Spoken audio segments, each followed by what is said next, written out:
Okay, so we'll go ahead and get started. Hi, welcome back to Beyond the Facade.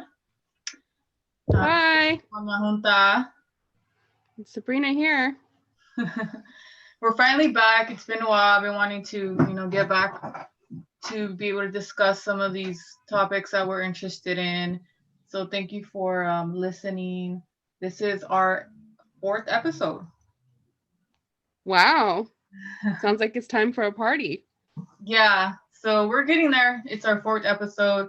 And today we're going to talk about Banning Park and the Banning Homestead, which I read they say a lot about.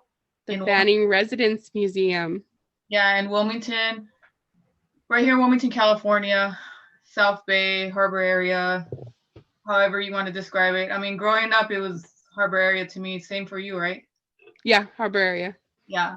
So if you're a hood, it would be Harbor area. Yeah. And then if you're our age now, it's like South Bay. And I never even say South Bay, but it sounds so cheesy. It does. I think of Redondo Beach as South Bay. Yeah, me too. Same thing. So we chose Banning Park or Banning House, Banning history because it's been a part of where we're at here in the Harbor area. It's a focal point, I guess, right? Definitely. We have some connection to it. I was not born or raised in Wilmington. However, I always said Wilmington is like a second home, only because I kind of made really good friends there. I explored there. I had a lot of adventures in Wilmington. And it was just like I rather had hung out in Wilmington as my second home than the other place I was at. So, I appreciate Wilmington history. Personally, I've never lived in Wilmington myself. Born and raised in and out of Carson and Torrance. Obviously, Carson is neighbors to Wilmington. However, I docented there for at least a decade, and I'm still very fond and very close with some of the people and the house. The house is its own being itself, and it's it's located in our little area. Like, you don't find too many gems like that in our area, so I think it's one of those ones that we have to push forward and highlight. Right. And that's true. I mean, as far as appreciating the house and everything, I mean, there is a few historical things in this area, but yeah, that one is like, I think the only residence that I mean, there's probably a few more that are not museums, but it's one of the maybe only around San Pedro, Wilmington area. So we just wanted to highlight the house, the history of the Banning family, just a brief on that, and then some history of the park that, used to be the land of the Banning family, and just, some events that happened at park, and then just share also, a couple memories, our own memories of the park and other people's memories that they shared on Instagram and Facebook. So thank you for that. And then also her paranormal experiences. Yes, there's so much at the lovely Banning Residence Museum. I mean, we don't talk about it nearly enough. Phineas Banning is known as the father of the Port of Los Angeles. And the Port of Los Angeles is probably like the second or the third largest port in the world. And like that because we're so used to it. Yeah. You know what I mean? It's like our backyard, right? Yeah.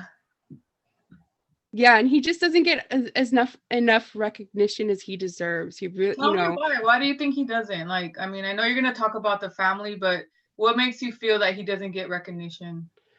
I think it's just because this area, I can't hear you. Sorry, you stopped.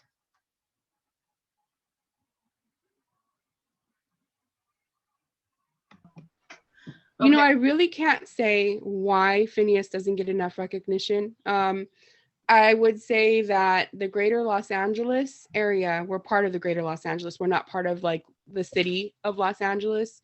So we're out in the county. And I don't think that people really think of the area that we live in unless you live in this area.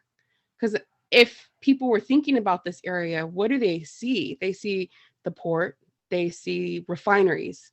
Carson and Wilmington have so many refineries, and they really overlook the residents because refineries, they pollute, and we shouldn't have a thriving people living and around and surrounded by all these refineries, and yet here we are, and we live and we strive around the refineries.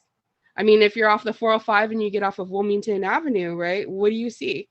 The big old refinery and the American flag. It's a sight to see, and the smog all around it. Yeah. I think that this area in general just gets overlooked, and I think he's just included in that as well. Yeah, I think you're right about that.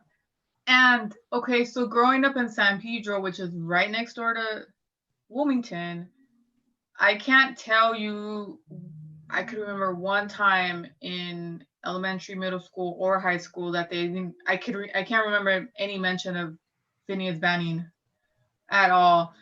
And maybe at Banning High, it is highlighted. I cannot say it wasn't because I wasn't there. So maybe at Banning High, it's going to be brought up. Hopefully it was. But not next door, which you would think it'd still be brought up. Yes. It wasn't.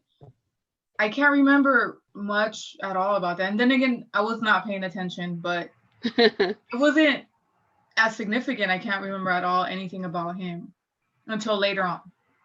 Well, me personally, I didn't go to school like normal people did. I was a bad kid, so I wasn't in school or around all that stuff. Or what about elementary school or middle school? Anything? I went to private school, so I was indoctrinated in religion. That's what we talked about, was religion and the presidents, and so I didn't really know the history around here. I had to learn it all, externally, like most of us do, right? Really sad.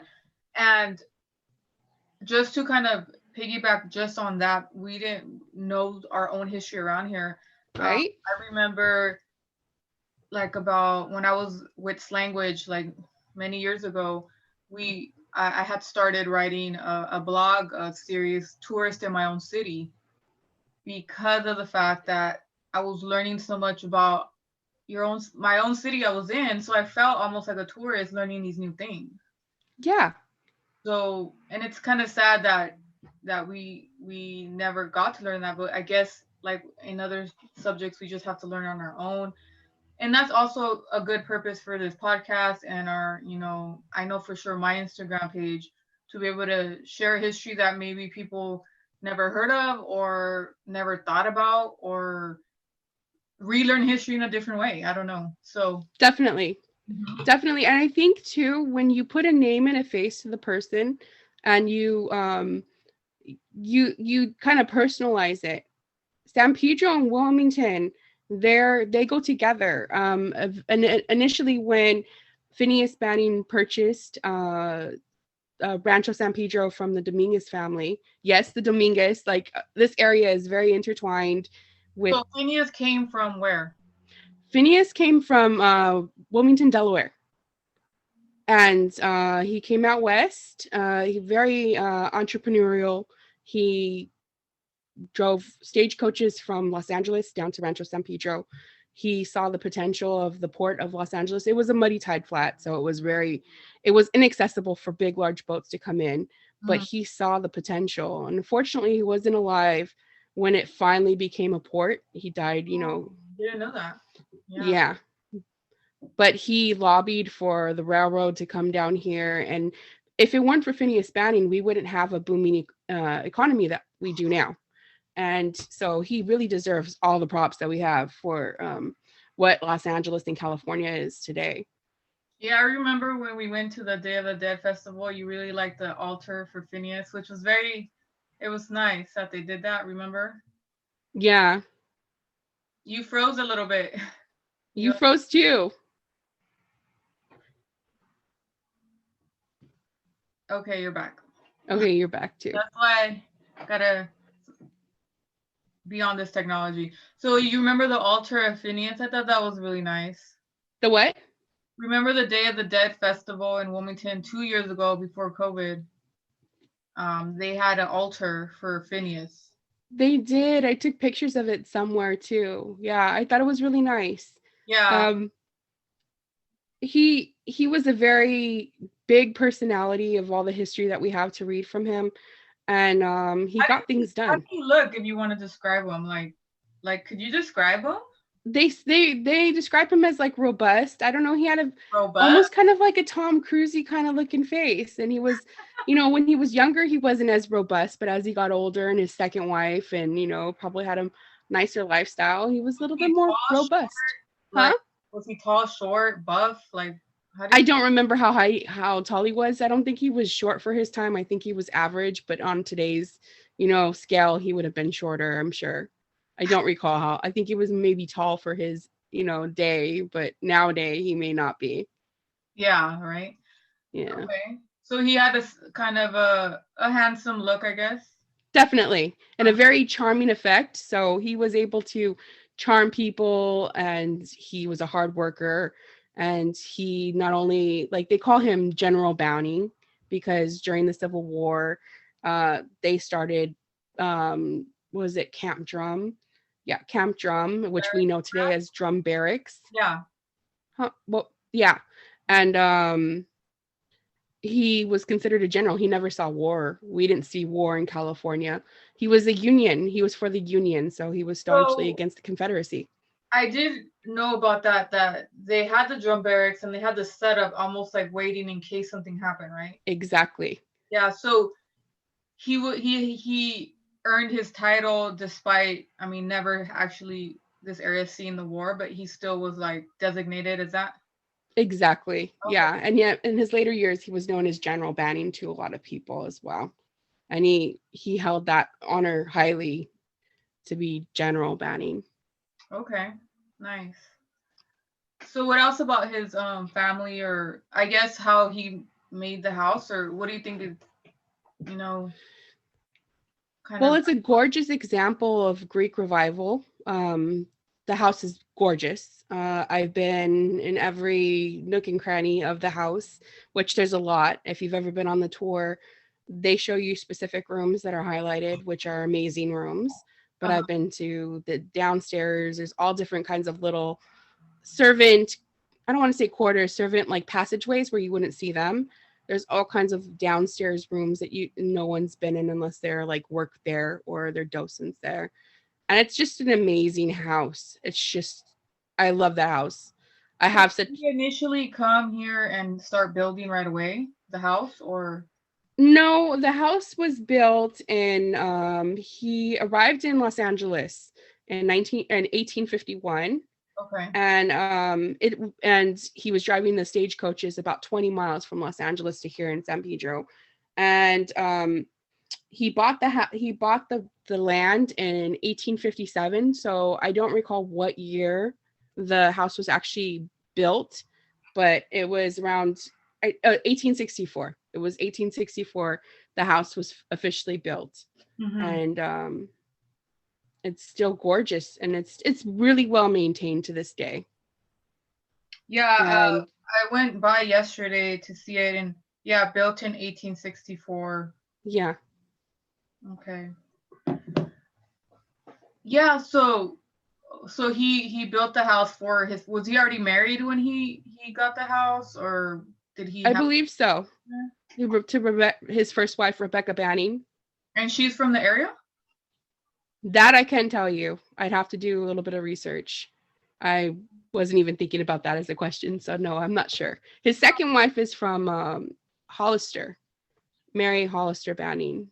And how many kids did he have with the first one?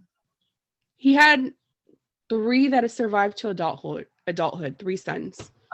Oh, sons. So no women. And he had like, I think 8 or 9 kids, and they all, the rate of death in infancy and early childhood due to early childhood diseases was really high in those days. Mm-hmm. So a lot of them did not survive, to adulthood, but 3 did. 3 men. We had 3 with the first wife, and then the rest with the second wife. And he had 2 with the second wife, 2 daughters. You know the juicy gossip why they divorced? Did what? You know the juicy gossip why they divorced? You see gossip and White is divorced? No. Do you know the juicy gossip of why they divorced? They didn't divorce. The first wife, she died She or died. okay. She died in childbirth. Sorry. I should have said that. She died in childbirth. Oh, And well, she's buried at the Wilmington Cemetery right across the way from the cemetery or from the Banning house. so yeah, just to paint a picture where the Banning house is at, if you cross the street on Pacific Coast Highway, literally one, not even a whole block, there's the Wilmington Historical Cemetery.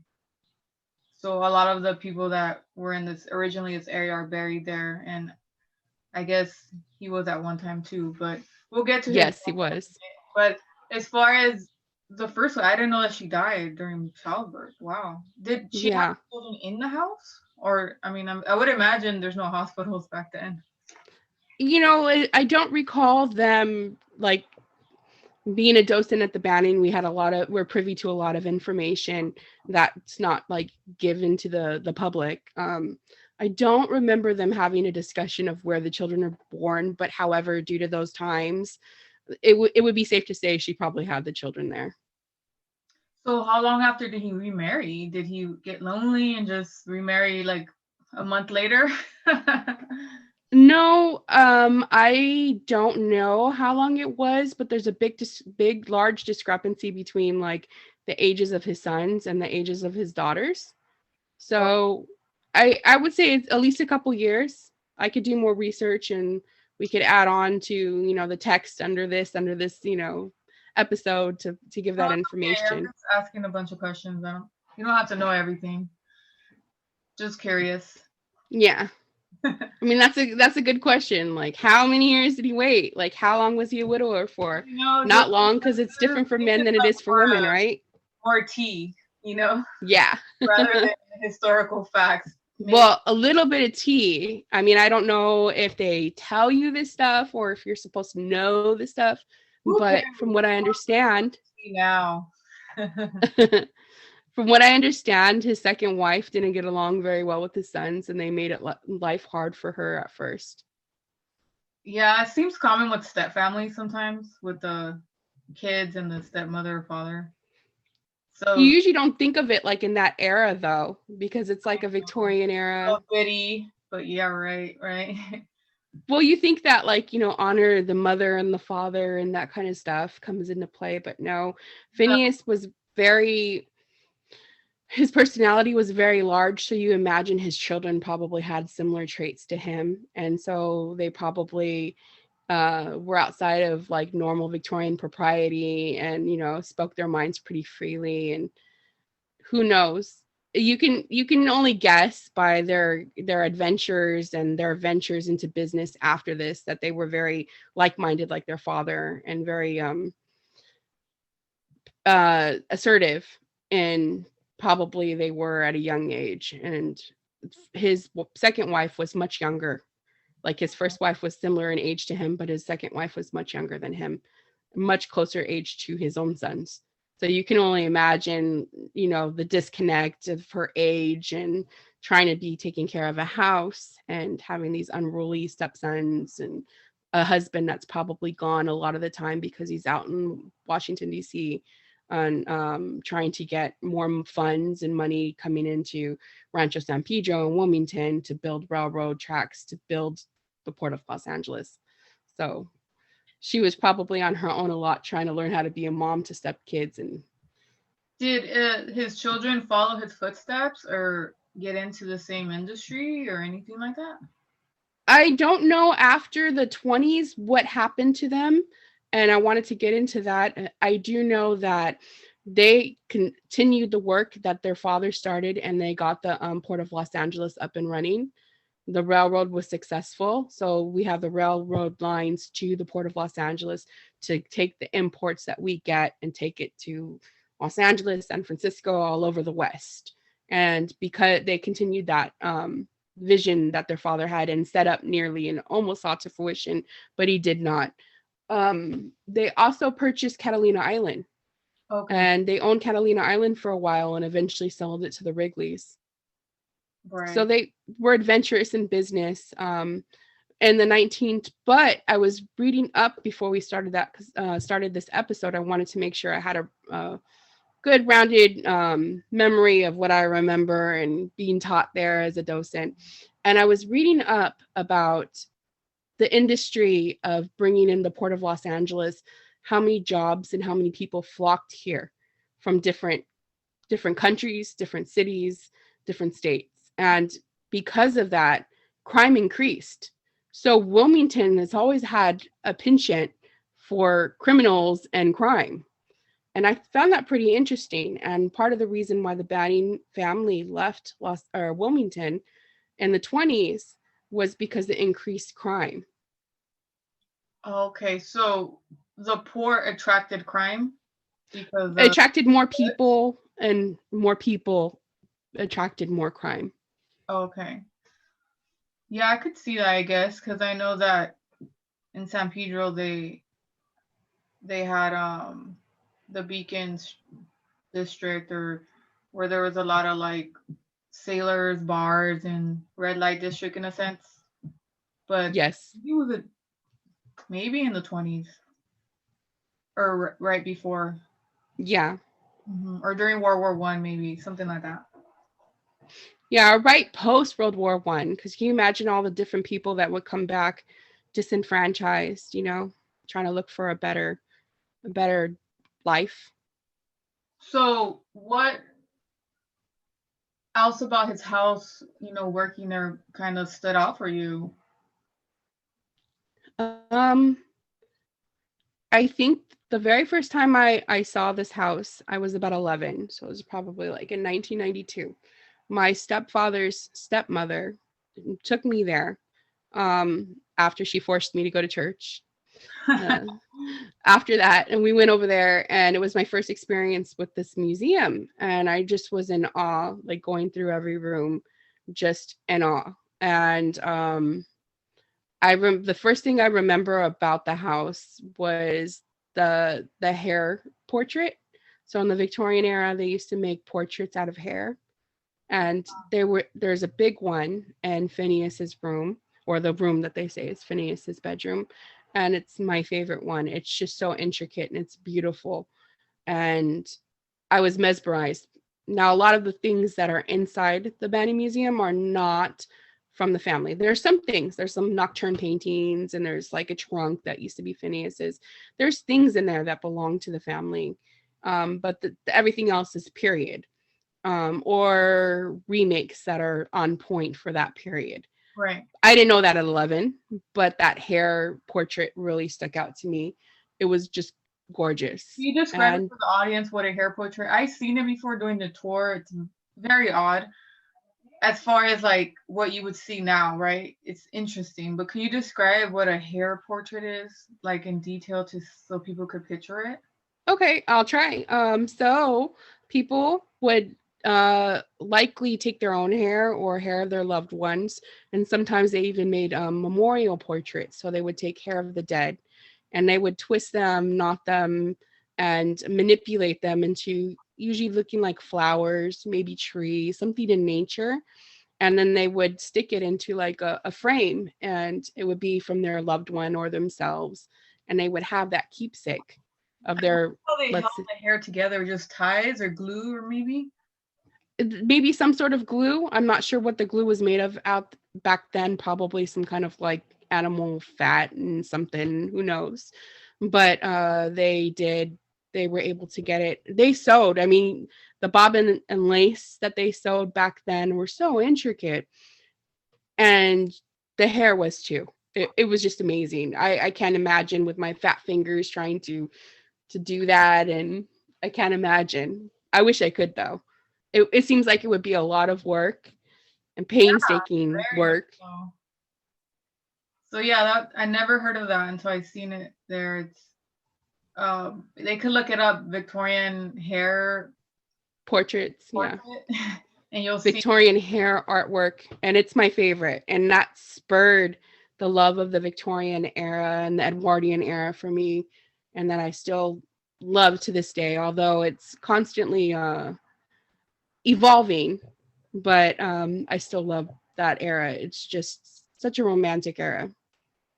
So that was your Maybe not for me if I were in that era, but yeah. that's another story for another podcast. But for my Northwestern European self, it would have been a very romantic era, that part of me. So later, fast forward 10 years, 15 years later, you became a docent there. I did. I became a docent there after my son had his accident. And again, another podcast for another time. I was going through a lot of depression and sadness, and he was in a severe he has a severe brain injury due to an accident that he sustained, and What year was that? that was in 2005. Okay. And he had physical therapy coming to the house. He had a bunch of different people coming in from like Harbor Regional Center, as anybody in that situation would have, and they would, do work with him. Specifically, he had a physical therapist that would come in, and she was an older lady, older white lady, really nice. I wouldn't say sweet. She was very on point, very direct, and she just, I guess she liked me. I liked her, and I liked her conversation. And one day we were having a conversation about me just kind of feeling like lost and not knowing what to do next because I'm stuck. I can't really work. I'm stuck at home because I have this child who's severely disabled at this point. And she suggested, why don't I go to the Banning Museum? They're always looking for docents. And you would probably like that based on the conversations we'd have about like period dramas and so forth and so on. So I decided to take the initiative. I went down, I signed up, and I think it's like a 3-month class. Like I think it's twice a week or once a week for 3 months. And they take you on field trips and everything. You get a little name tag. I have my little name tag, and it was amazing. And for someone who didn't go to school, remember my last formal grade where I was sitting in school in a classroom was 8th grade, guys. So I hadn't gone to school for many, many years. At this point, I was probably 26, 25, 26. And I had gone to continuation school, but never in the school setting. So this was like enriching for me in a way that I love the Victorian era. It had local community involved, which was really personal for me, because when you put it in that aspect, then you see where you come from. I mean, because we're all local. I was born in Torrance. So it's really pertinent to like where I grew up and my family. So it became this huge love affair that I have with the Banning to this day. Nice. So you did tours there, or I mean, how long were you there? Back then, it might have changed now, but back then I wasn't allowed to do tours because I had too many tattoos. They did not want the Not surprised. they did not want the Banning to be represented in that light to the public, and so I wasn't able to give tours, which is fine. I mean, I think I was a little sad about it back then, but it's a lot of information that you kind of have to know to do the tours because people ask you all kinds of questions, just like how you're asking me now. And that was fine. However, I helped dress the mannequins in actual Victorian clothing. And anyone who knows me intimately knows how much I love fashion. So to touch the linens and be able to work with them and learn how to properly take care of clothes and linens that old, because there's a specific way, like you can't just put those things on hangers and you can't just fold them. It was amazing. And when I say I get to work with like the clothes, and we're talking about brooches and fans and hats and ribbons. And so it was delightful. And that put me on the 3rd floor, on the highest floor of the Banning Museum, which also had a resident ghost. Now you might hear conflicting stories from other people because also the Banning does not like to be known for any kind of paranormal activity. Yes, and that's where it's like because I hope that they're open to tattoos now. And I know that the denial of the ghosting kind of got on my nerves because why deny it? But I guess for them. If they wanted to be cookie cutter and clean, I don't know. They didn't want the museum. They wanted the history, and they wanted Phineas and the family to be highlighted, and they didn't want ghosts to smudge it up. But I With just think the ghost of the family. the ghost of the family, right? And the ghost. And by the way, remember when we were having the conversation in the car? I think it was the other day, maybe been a week or two ago. The explosion. There was an explosion that killed 26 people in Rancho San Pedro off of one of the boats. The boats, it was like a steam tugboat. It was called the Ada Hancock. Uh-huh. And it killed 26 people out of the 53 people that were aboard. And his Phineas Banning's mother-in-law from his first wife, she was severely injured, so injured that she wasn't able to walk up the stairs. I vaguely remember the story they told us, but there were, of course, it's the Victorian era, it's the 1860s and 70s. There's going to be death. There's death now, but now we have a lot of medical ways to treat things back then that they did not.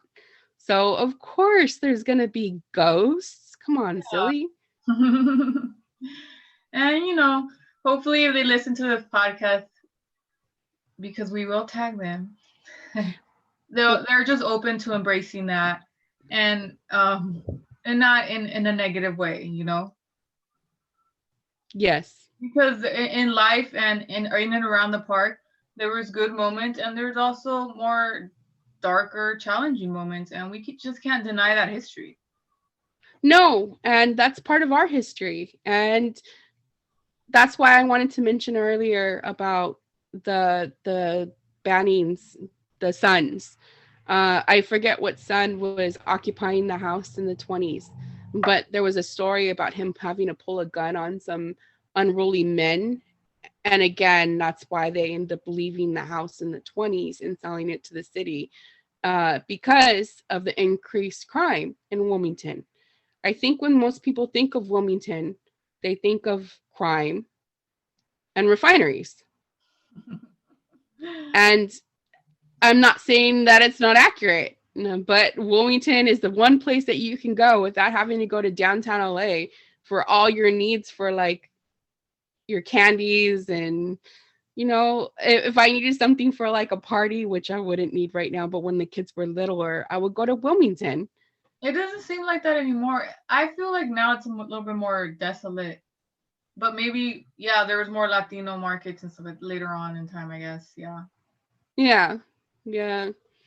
I mean, now I'm liking that Wilmington is starting to embrace its history and have, like, for instance, the Day of the Dead festival. Yeah. And I think that they're really, the Banning has a Wisteria Regal every year, and they pick scholars from Banning High and they give them scholarships.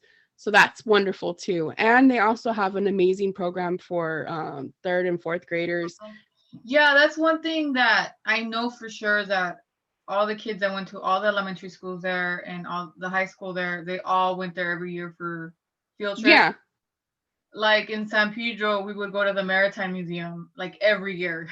Yeah. That was our kind of yearly field trip, and it got boring after a while because again, bologna sandwiches and Maritime Museum.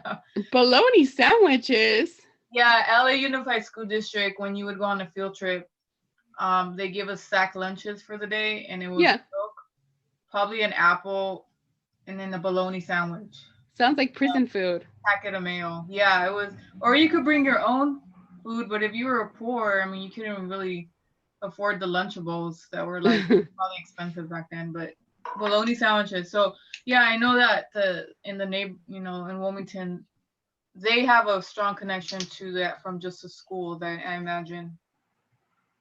Exactly. And then actually now these days now, they, I don't want to say import, but they have people throughout Los Angeles Unified School District that come all the way over here to the Banning Museum to learn about the Victorian way of school. And I think that's really interesting. I think that it's a good way to spark children's interest in history, because it's really important. If we don't know where we came from, if we don't know the history of our town, then we don't really know about ourselves. We only know what's being taught to us. And if you look at the books, the history books, what's being taught to us? We're being indoctrinated by false narratives, and we have to go out and learn our history. Yeah, I haven't seen an elementary history book, but I know that I don't know. I remember the history from back then, and it was extremely boring and not not Well, for me, it was always really, really interesting. I've always loved history. I would have been like a historian, or, but not your way, not like with keeping records and looking up records, a different kind of way. Like, I don't know, some kind of curator of a museum. But now I'm kind of even against curating because a lot of the artifacts are stolen from indigenous people around the world and never given back to them. So I have a different outlook than I did when I was younger, but I still really love a lot of history, not all of history, but a lot of history. And I yeah. think it's really important that we get to find out those little gems about our locales where we live, because it really highlights who we were 100 years ago. Yeah, absolutely. So as far as the family, anything else that stands out from the family or the house? I mean, I know there's a few other things that are important. I would just say that the port was officially founded in 1907, and Phineas Banning died in 1885. And what he So died, that was nearly 20 years after his death. he just died of a illness. If I remember correctly, he was in some sort of accident where he was like basically ran over by a carriage, Oh, and it exacerbated, I think, kidney issues or some kind of issues. So he died of an illness, but it was exacerbated by his accident initially. oh. And so, yes, we do recommend if you want the full history with no ghosts or anything else, go to the museum when it opens because it's not open right now. So definitely go to the museum. Or Um, definitely, hopefully, fingers crossed, Christmas. Every year they have what's called Victorian Christmas, and they have it. It's free. You show up with your family. You wait oh, in I just line. want to look at the garden now and it's closed. I know. I'm so Talk sad about about the that. garden and the wisteria. I feel like we were there last year. Not into, was it? No, maybe No? it wasn't COVID time. Was it 2019? Yep. Yeah, it's crazy. I've lost a year. We've all lost a year. COVID times. I'm So talk telling you. about the garden and that plant that's still there. The wisteria? Yes. The wisteria, I'm sure you guys know what wisteria is. And if Oh, you don't, I highly suggest you looking up wisteria and seeing it. It's gorgeous. It only blooms at certain times of the year, right at least now. there, which is right now. And it's a very important part for the Friends of Banning, the organization that kind of runs the programming for the Banning Museum. And they have what's called a regal every year. And I mentioned that earlier. And because it blooms, it's really special. And it's this tiny little beautiful spot in a big old park. And the park is looking way better, by the way, now. But like growing up, it wasn't looking that way. And so you have this beautiful little spot in the middle of this big industrial kind of area. And, life finds a way. Hate to sound like Jeff Goldblum on Jurassic Park, but life finds a way. So I was reading that the wisteria was given by a Japanese servant of him, of Phineas. I guess he brought it from maybe Japan, and he planted it in the garden, and I guess it thrived, and it's pretty much been there since the Yeah. 1800s, which is crazy. That's why if you could go see it, hopefully they open the gate soon. You could see the garden and the wisteria. I did read some interesting stuff about the garden though. Before the roses, they used to have a Uh-huh. vegetable garden, which Oh. that was cool. But they Now, replaced how the amazing. roses. Oh, I didn't mean to cut you off. I'm sorry about that. How amazing would it be if they started another vegetable garden and they got the community involved? Because Lee and I are going to probably bring up some information in a minute that we differ about. But I think that if they incorporated the community in something like a vegetable garden. I think that's a great way to incorporate the community and the health of the community, because we don't grow enough food. And if we can't grow our food, then we have Monsanto, and then we're subject to whatever we eat at the grocery store. And we already know that the US is like the highest in obesity and so forth and so on. But I think that if they incorporated like they do in the Comptons, how they have some kind of community gardening, I think that would be a brilliant way. And will it happen? Maybe because we're talking about it, some kind of interest will be sparked and something will be they pushed have through. room even to start like garden boxes, even like in a corner of the property. I mean, I don't think it wouldn't be possible, but we'll see, when everything starts getting opened up with these places. But anything else about the family or the house that you noted? There's so much about the house, and we don't want this to sound like a history, like lesson. I'm not trying to teach you guys. I'm just trying to give you guys some insight into it. The only other thing I can tell you about it is I wanted to mention the cornstalk fence. Oh yeah. So I looked into it because we already know there's only 2 in existence right now. The whole US or world probably, right?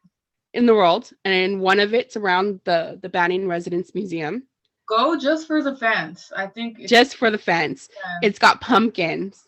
It's got pumpkins and corn resting on top of pumpkins. Like iron, right? It's an iron. It's cast iron.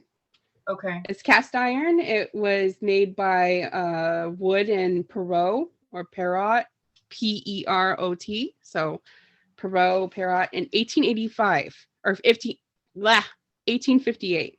Oh and the only it's so old but so I know strong. And the only other one Leah and I have both seen, I've seen multiple times, but Leah got to see it finally. It's in New Orleans around the Cornstalk Hotel. Yeah. And it's just as glorious as the one out here. The hotel embraces the fence, therefore off over the fence. It's a very special fence. It's gorgeous. The detailing is amazing. Yeah, it is. It's definitely worth seeing and just admiring it. And I just seen on the Banning Instagram that they were like polishing it and kind of cleaning it up and stuff. Yeah. But open your doors so we could go. Well, that's coming up right now. I just wanted to also mention that I've had paranormal experiences there. One time I was locked inside of a servant's like passageway. I was putting away some linens, and there's a door there to go in there, and then there's a separate second room, and I got locked in for probably maybe 5 minutes, and it seemed like 15. Oh my God. It was really hot in there though, and I was like, what in the world, and jiggling and jiggling and jiggling. And I wasn't getting freaked out because obviously paranormal. Or was there any light coming in? Was there any what? Light coming in? There was a window, a random window. So it was light coming in, but it was mostly dark. Okay. So just like a little ray of like light coming in and like hitting the wall, and that's it. But I mean, we can say so many different things, and people might say you weren't locked in. Someone just shut the door really tight. I could not get out. And the only way I got out is when someone went to go unlock the door from the other side to get in themselves to do something. And that's when I was freed. And it was random because nobody was on that floor when I went in there. There was definitely no one around that area. And you got to remember the Banning, a lot of the docents are older ladies. So It's not like they're coming around playing tricks on me or anything like that. It was definitely paranormal. And it was a feeling like I didn't belong there. Like, I don't know if they thought I was trying to take their job and that's their job. I don't know. You never know when it's ghosts, but it definitely wasn't a nice feeling. I felt like I was kind of being pushed in the corner, and I was stuck there, and it felt like for 15 minutes, but was probably only 5. Yeah. Wow. And it was really hot. And I was like, I'm going to die in the Banning Museum of heat, exhaustion. But yeah, it was only 5 minutes. And then there was a curious little ghost, a little boy. I named him Johnny. I don't know why. Little boy mentioned. Huh? I've heard a little boy mentioned. Was there a significance with the little boy? Yeah, there's no connection that I know of. I mean, he could have been one of the sons of the Bannings that, passed away in childhood.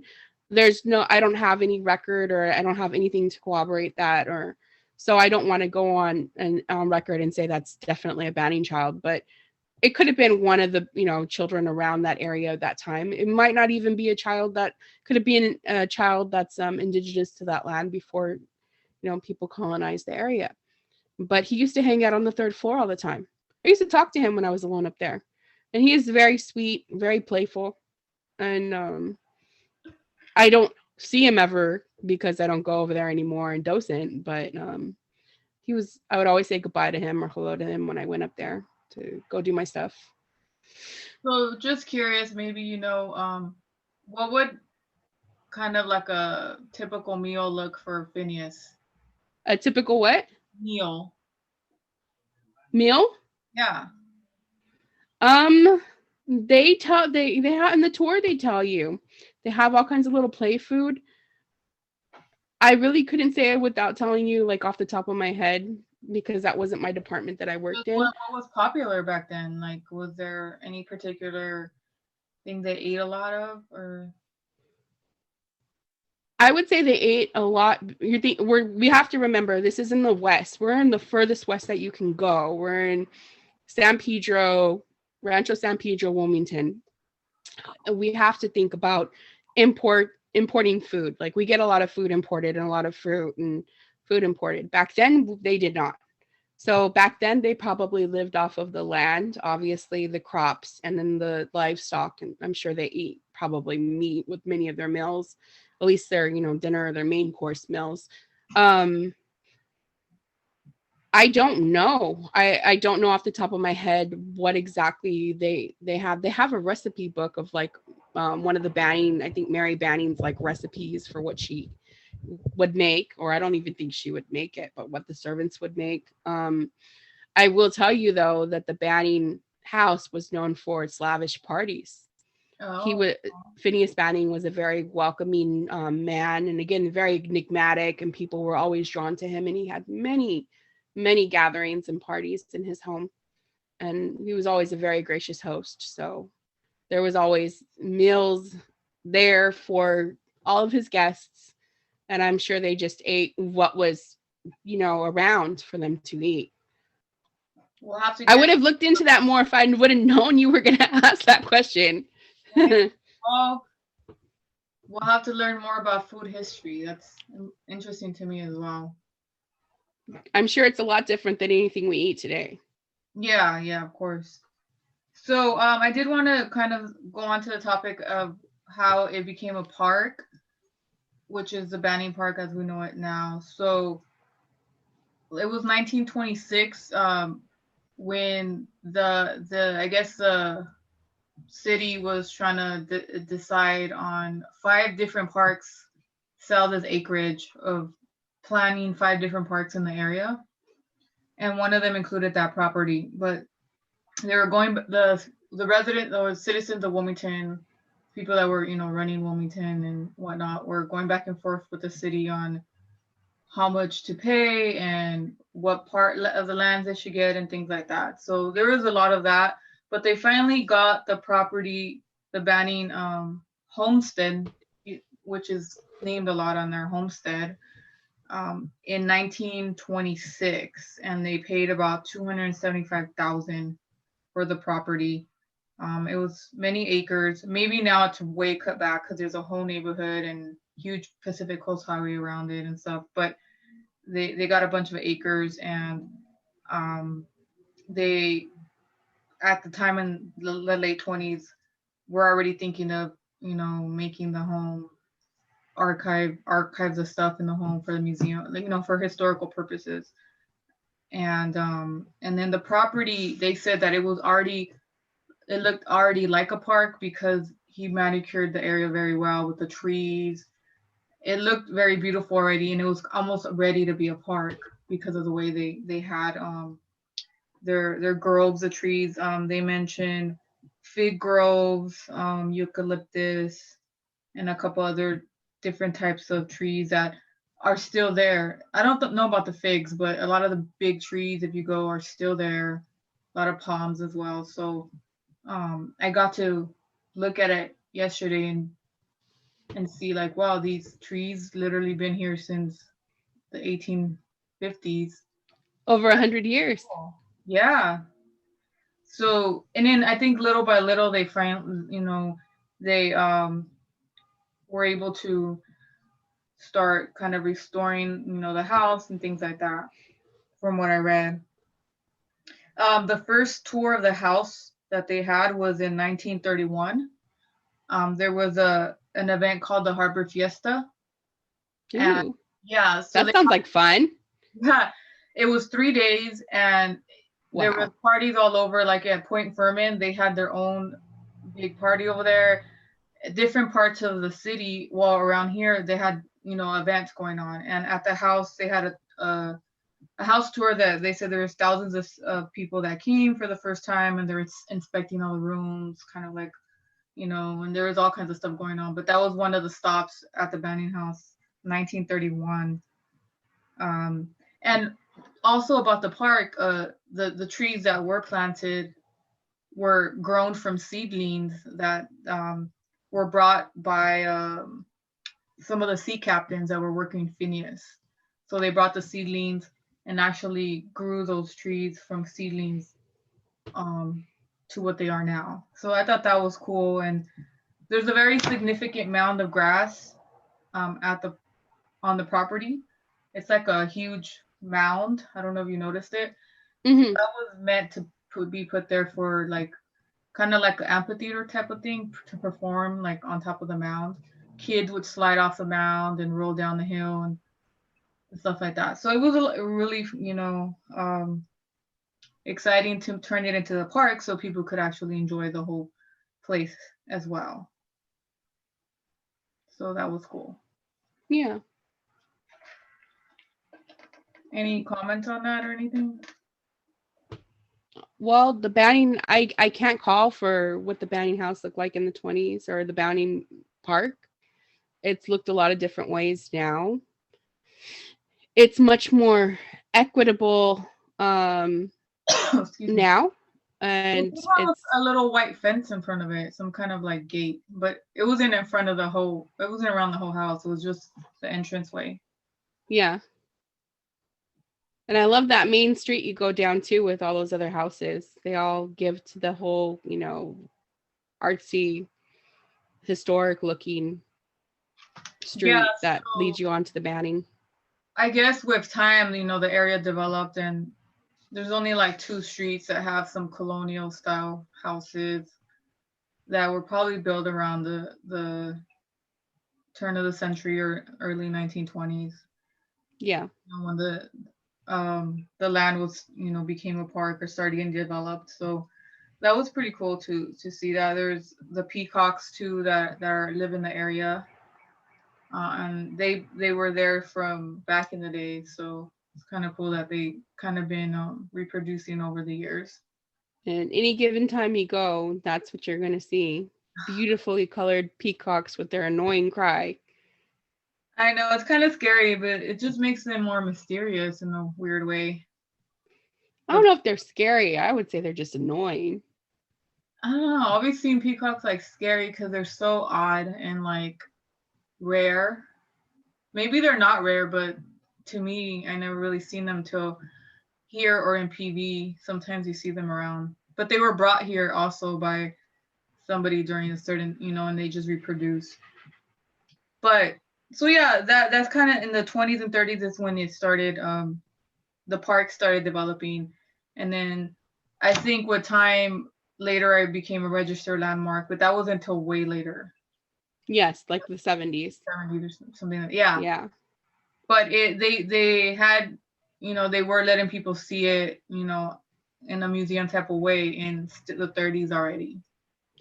And I think I don't know what year that ceased, but it lay vacant there for a very long time. The actual residence museum, and a lot of the different docents, the ones that either like worked at Banning or grew up around Banning, or even like people that would come and visit the Banning. If you had a conversation with them, they'll say, I remember this house. I remember living across the street, or I remember visiting around someone that lived across the street, and it was scary and it always looked like it was haunted. and we thought in the middle of the night we seen people dancing down there, and we were too scared to go to it So because it lay vacant there it for was many haunted. years. Say that one more time. They could admit it was haunted as kids, or what? Yeah, they said it was the haunted house in the middle of the park. Yeah, They weren't wrong, but I think they thought of it more of a menacing haunted house as opposed to a nice haunted house that just wants to be remembered and loved. So I mean, yeah, that's definitely it developed with the time with the museum, and it's still there. For me personally, growing up, when I would go to Wilmington, because again, I said Wilmington is like a second home. I would just hear about it as more dangerous. Wilmington is located in the east side of Wilmington, right below Avalon, and during the 80s and 90s, there was a huge gang gang rivalry with East Side Weedmoss and West Side Weedmoss. So there was always a lot of tension between them both going back and forth. So that was what I remember is as hearing it is more dangerous. And I do remember going there in the, I want to say late 90s, like maybe 98 or before. And we went to go see a concert, Brenton Wood, or we were about to. Because who doesn't like Brenton Wood in the 90s? He's still performing, I think. I like Brenton Wood. And right before the concert, there was like a shooting, so everybody scattered and ran, and it didn't happen. Of course. But that was kind of the time, of that, all that developing in LA. So it wasn't surprising that I guess the park, and most of the parks I have talked about have experienced that because of what was going on in the community. So, what do you feel about the gate around the Banning house? Well, from when I was working with language, I remember that the gate had came up. Do you remember the year they put it? I don't recall, but it was probably like 10 years ago, maybe 12. Way more. No, there wasn't one when I first started as a docent. I started in like 2005. That's more than 10 years ago. I know. So maybe like 12 years ago, 13 years ago. Yeah, it's been a long time.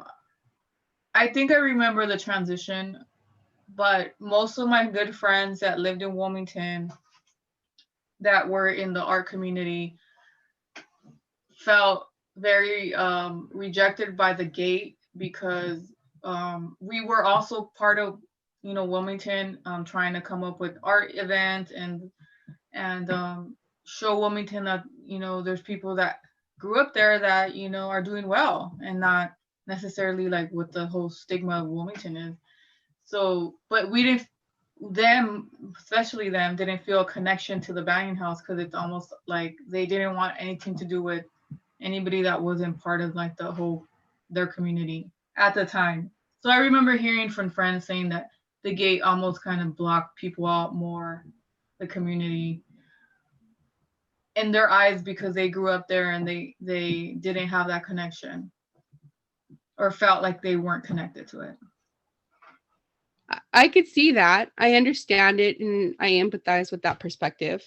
Me, myself, I live in two worlds, meaning my mom's white, I was raised white, and I'm white, and I'm also Mexican and other stuff. But I really identified as a Mexican person my entire life because I maybe look more white now, but I didn't back then, or at least I didn't feel like I did. And I definitely didn't look white like my mom did. And now that I said all that, you guys, got all that out, I felt comfortable there. The majority of the people that work there are white, or the people that docent there, the majority of them are white. It's a little bit more integrated now. You have a lot of different nationalities, but still like the people high on the board, people run the show are pretty much white. And I can see where the outside community feels left out by the history, and this is their community, and yet it's still not a part of them. There's a disconnect, and I can see why your friends would feel that way. I will say that I think that the gate was a good idea due to the vandalism and the constant breaking in. Um, the the park itself, like you said, has had different times where the crime's been worse, or different times where it's gone through transitions where it's not always been the best place to be at. Like, I wouldn't want my daughters going there late at night or early in the morning. Even now, I have daughters. I wouldn't want them out there. And unfortunately, there's been, like I said previously, that there's been vandalism and a lot of breaking into. And they, at one point, they had someone sleeping on the premises to watch over the museum. So it only made sense to put a fence there. But I think that the Banning is doing more now. The Banning has community like days where they have everyone come to the Banning, and they have like food, and they have entertainment, and they have Victorian Christmas, which is amazing and like one of my favorite things that they do. But I think, what if the Banning is smart? And I mean the Banning, I mean like the institution. Now I sound like Oprah Winfrey. The institution of the Banning, the people who run the show, that they really need to invest in the community and the young community, on the people in high school, more so than they already do, because they're going to be the next storytellers. Because when everyone who's there docenting now, who are the majority of them, are fairly, up there in age, and they're all pretty much white. And when they're done, who do you think is going to take over? It's going to be the people that feel a connection with the Banning. It's going to be the community, and we don't want it to go into ruins. We want to learn about Phineas for years and years to come. So the Banning really needs to integrate the community. I guess more diversity in that sense. Yeah, diversity, and recognize that, yes, while we want to preserve the art, we want to preserve the museum, we want to make sure that history is still alive, but we also have to remember that there's a living, thriving community surrounding the entire house. There's McDonald's. There's there's a public storage place across the way. There's a cemetery. There's people. There's the Chomo parking lot. There's people everywhere. It's thriving, and you forget about that, and you don't want to keep that out. It's part of our history. And while Phineas is the one who started this area, there's still people living on this land before he got there, before the Spanish came and colonized this land. Belonged to somebody, and that's the narrative that we need to amplify. And keeping the community out is not gonna work long term. It's been working, and they're doing a good job, but they could do better, and I think that they know that, and hopefully they're working on that. Yeah, and I understand now, in order to preserve these places, they have to put a fence or cameras or whatever it is. As long as, like you say, they still include the community, okay, that's fine. I do come from two worlds where part of it, I used to love vandalism, and I love broken down places. And maybe some people don't see that as any beauty, but I did. But I also understand that in order to save some of these historic places, you have to preserve them. So I do respect that as well. And so I like both the abandoned and lonely and all that. And I also do like the things that are preserved. So I could see both sides to it now.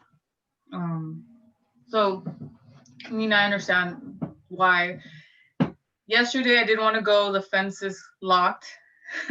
So I wish it was still accessible as far as going to the garden at least. But I know they have their times, and they're very short window spans. So hopefully they do open up soon before it's, no longer spring. But yeah, so yeah, that most people kind of thought that, and I would like to hear maybe their perspective now about the fence or what they feel about the organization. Maybe it's gotten better with the years. So, I mean, so like I always, like I said earlier, I always remember more being the gang and the danger part of it, because that was what was going on in the 80s and 90s. Well, mostly the 90s.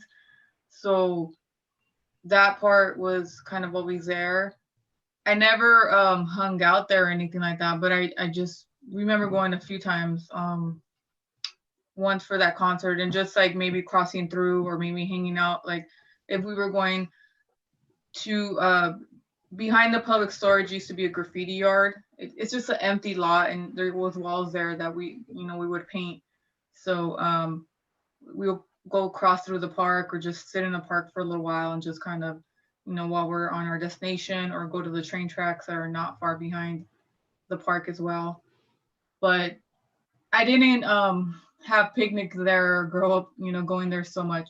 I did find out though today that my brother told me that they did play baseball there like in the late 80s, and I forgot there was a field there like on the corner. They Yeah. played baseball, and I asked him where I was at. He said you were there too, but I don't remember at all. But they played baseball. I had a league, did tournaments there. So I guess that was sometime in the late 80s. But my husband said that he'd never gone there. He only gone there once. Across the street there was a quinceañera, and across from the park. And he remembers being bored and went across the street, and he seen like some homies in a cutlass, and he was dressed like he was a 14-year-old wearing big old baggy pants. So he was like, let's go Frisco Ben outside for Davis a party. Yeah, so he left. with Cortezes.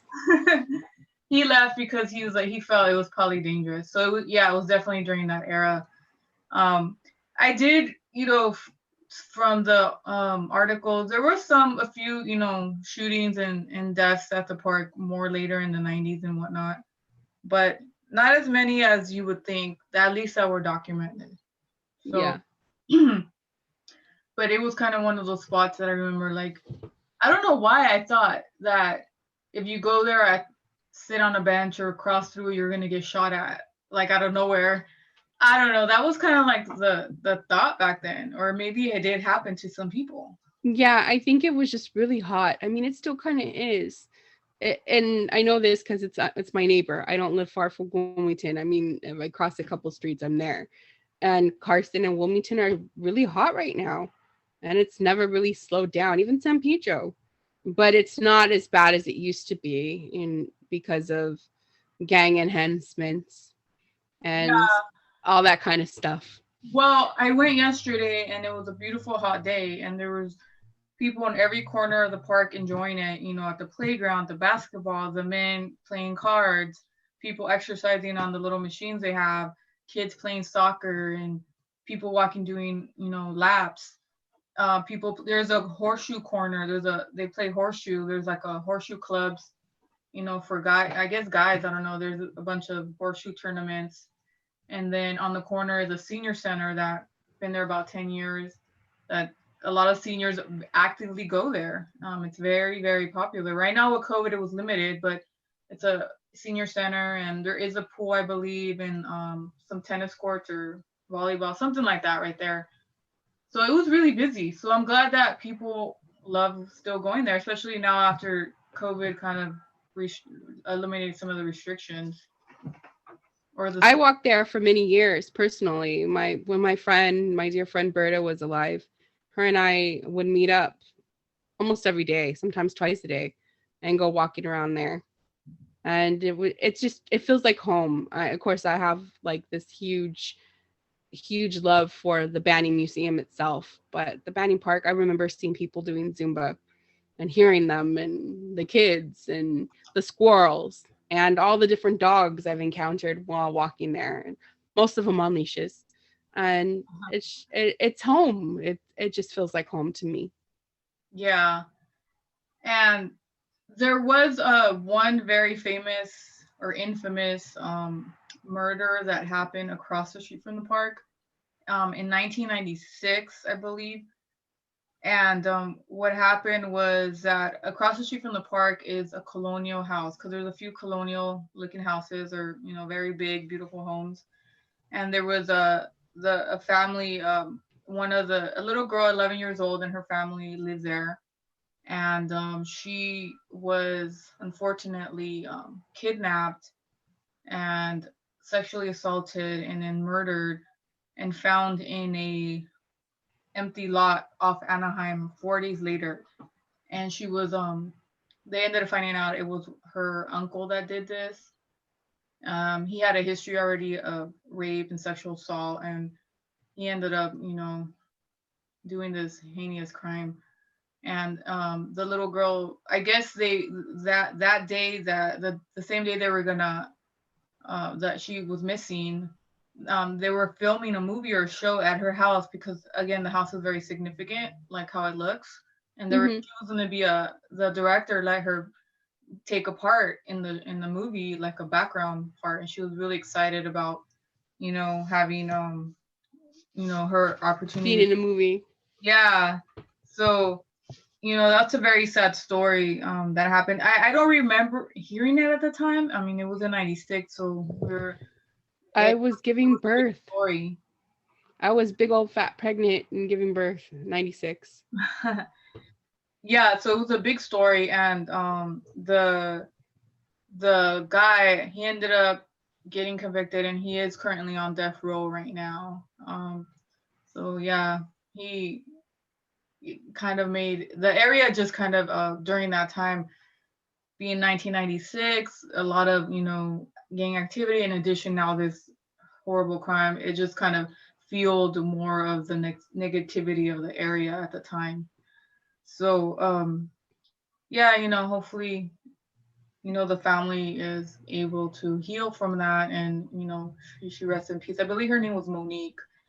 um so yeah, that was a very sad story that happened. And there's just been other random shootings, like I said, but probably not undocumented, throughout the park. I think one in '92, this kid Gabriel Garibay, he was shot at the around the park. He was a young kid too, 11 years old.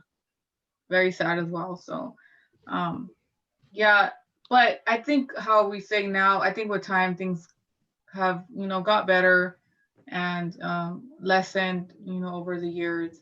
And now I feel comfortable going there. I don't feel weird or anything like that. I mean, yesterday again, it was like full of families and people and just having fun, Just be enjoying. weary if you park in the parking lot. About the idle man sitting behind the steering Yeah. I swear they've been sitting there for like 20 years. right.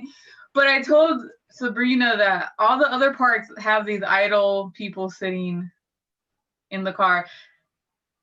And I guess if we look at it, I done that too. I sat in front of Hollenbeck Park in my car eating. So, but yeah, it just felt creepy back then. It's still creepy. I mean, I pulled up not that long ago during COVID. I don't remember. I think it was Killing Time. And I was near there, and I just pulled up and I parked and was kind of cleaning out some of my car and stuff, and those cars are just not even on. And there's just people in there, and you're like, what are you doing in there? Like, how long have you been there for? How long have you been parked there? I mean, maybe they're living in their cars. Maybe they're just Well, there's being kind of nasty homelessness people. happening right now. I mean, it's Yeah, epidemic, so it could be a lot of that too. it 20 could years be. ago, I don't But know. like a few years ago, I don't know. I think they were just people being kind of predatory, but you just got to be careful. Yeah, but again, I luckily I didn't see any run into any kind of like various assaults there of women or anything. Thank God that I seen. So there's mostly gang stuff. But I did want to share memories of other people that kind of grew up Ooh, let's um, let's and hear what them. they shared with me. Just I told them I'll shout them out. Just kind of people that actually grew up in the city and been to Banning Park. So Gloria, Elisa, she shared quite a few. So she says, one of my first memories at Banning Park was rolling down the hill with friends, which is that mound that I mentioned. Yeah. My best friend once told me that there were ghosts in the house looking at us through the window, especially the top most small room with windows, which has a telescope in it, and it's not accessible anymore. I don't know which room is that. I've seen a silhouette of a face many, many times in the upper windows. She's not wrong. Okay. Uh, the same friend told me there were slaves kept under the house through this little door by the back entrance. I believed her back then, but I don't know about that now because Wilmington fought the Union in the Civil War. But it makes me wonder about the race and class and politics of Phineas. But who knows? I don't know of any. The house is built in this in 1867, I think it was 1867. At 50 something. 1864 it was erected, and I think the Civil War ended in 69 or 67. I'd have to look up the ending of the Civil War. I know for a fact that there were African American Black people here, not as many as would have been over there in the South and in the East Coast, but there were a lot of servants, like Irish servants and Mexican servants, but there's been no mention of slaves and of any sort, just like workers and servants. Okay. And he was a Unionist, so he was against the Confederacy, against slavery. Yeah, that's what she figured. Other memories from youth: dancing with the Broad Avenue High Steppers for the seniors at the community room by the playground, softball practice, cheerleading, and softball photos in front of the house on the steps. In high school, we would hang out at the grass on the side of the park near McDonald's, smoke weed, sometimes do shrooms or acid, and play hacky sack after school. We would pick up from this guy and smoke at the park after. There was a handful of times I walked through the park at night with friends, but always felt scared, something being shot or some type of danger. Another time we were hanging out at the park, I remember there was people having sex in the bathrooms by the rose garden. It's such a busy place with activity all hours back then. Oh yeah, the one next to the house, the Banning house had the mound on it. Yeah. She said that Banning had that mound made for one of his wives. I think the first wife. I've never read that before. It could be possible, but she's buried in the cemetery in Wilmington Cemetery. Yeah, well, she's not far. And then No, not at all. interesting comment from Mario Ybarra Jr., the homie. Shout out to Slangwich. Mhm. He said during Halloween in the late 1970s, they used to burn an effigy of a witch in a huge bonfire. That's horrible. Who I would do know. something like that? Why burn a witch? Like, what is this? Right? What? They I feel personally attacked. they were discriminating. He said it scared me as a kid. I'm like, oh man, that's a horrible. But yeah, that's what happened in the late 70s. So Interesting. I Banning, wonder who was burning this effigy of a witch. huh? Who was doing this? The Banning Association. What in the world? It was during the Halloween festivities they had. I guess they thought it would be cool to do that because I'm gonna reach out to some friends that I know that work there, and I'm gonna ask them if they have any kind of footage or photos. Or I feel personally attacked. I'm very upset with that one. Yeah, That was a great one. I thought you would be. He said it was a big Halloween event. I remember also a grease pole climbing contest. A grease? Pole climbing contest. I guess Oh, yeah. Oh. climb up. I mean, I guess in the 70s, that's what they did for fun. Yeah, and I could see like how witches were kind of looked down upon. Yeah. Well, with they did that in freaking We talking about like the Salem witch trials and stuff like the that. Oz too, with the witch on the house on. But yeah, that's the movie version. If you read the book, it's completely different. It's not the We won't same. get into we won't sidetrack, but yeah, I could see them trying to belittle these witches. That's So horrible. yeah, shut Oh, up. Tell them, ask them what was going on with that I'm instead. gonna. I'm very curious at this point. I want to see like footage of this or like photos. Yeah. So yeah, those were a couple of people that shared with me some of their memories. We had more people, but they weren't on time. So maybe if we ever do it next time, they could be. Maybe we should. So any other things we didn't mention about the banning or last commentary on this? I would just go on to say that again, Banning feels like a home. I feel very personally connected to it over the years as a working individual inside, as a docent. My daughter went to Carson High and all 4 years was in the marching band.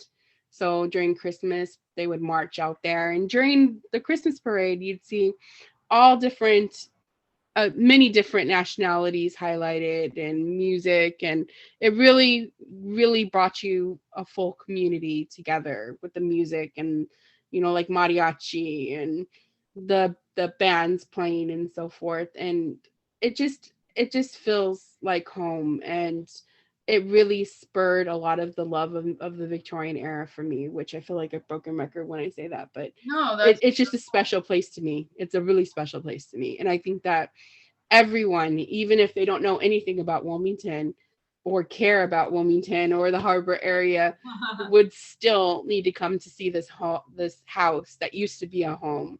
That was the base of what we have now. This economic, this the economy that California has now. This plays a huge role in it, and Phineas Banning deserves his due props for that.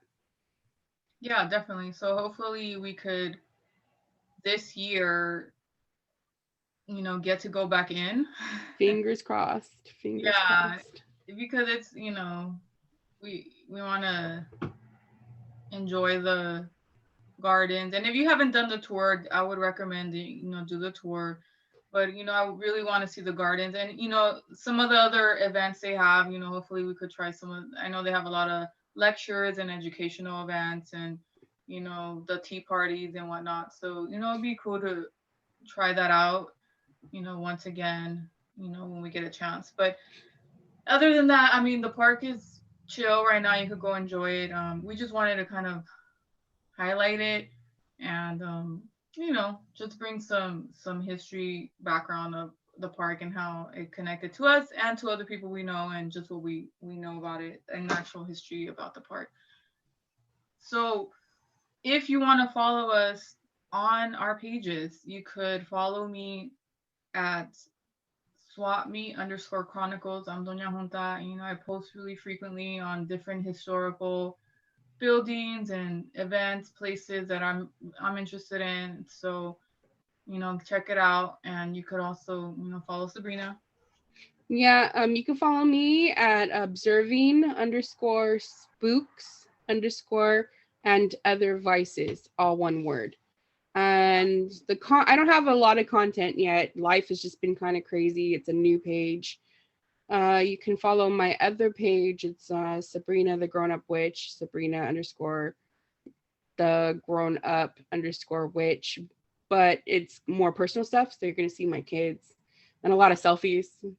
So I don't think that's going to be as interesting to you as content that I need to put up on my Observing Spooks and Other Vices page. But go there, and I intend on building it up just one day at a time. And please follow us. We'll wait. Please follow us, like this, listen to our podcast. Let us know what you think. Yeah, we will be, continue to be trying to be consistent.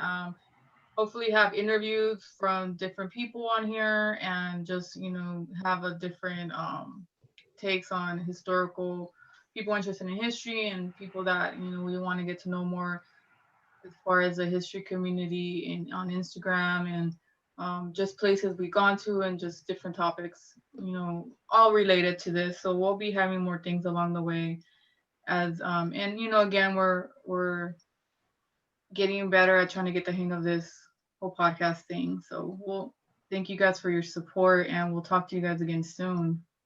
And Thank you for showing up. bye. Bye.